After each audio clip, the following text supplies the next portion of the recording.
In today's video, I'm going to teach you how to invite and work with guests in ClickUp.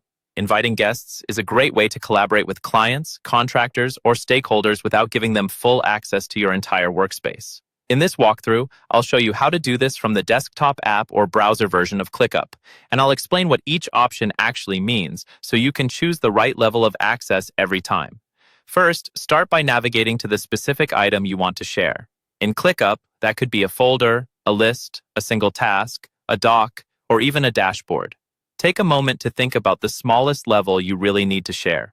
For example, if a client only needs to see a particular project, you might share just that list instead of your entire folder. Once you've opened the exact item, you're ready to adjust the sharing settings.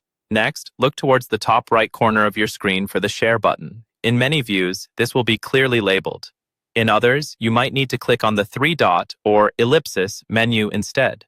When you open that menu, choose the option called Sharing and Permissions.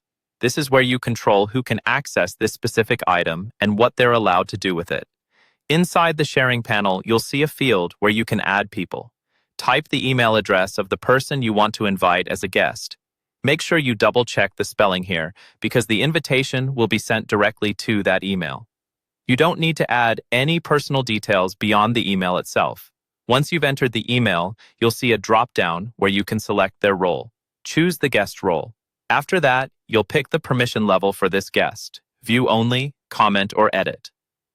View-only guests can see the item but can't make changes, and these are free and unlimited in ClickUp, which makes them perfect for clients who just need visibility.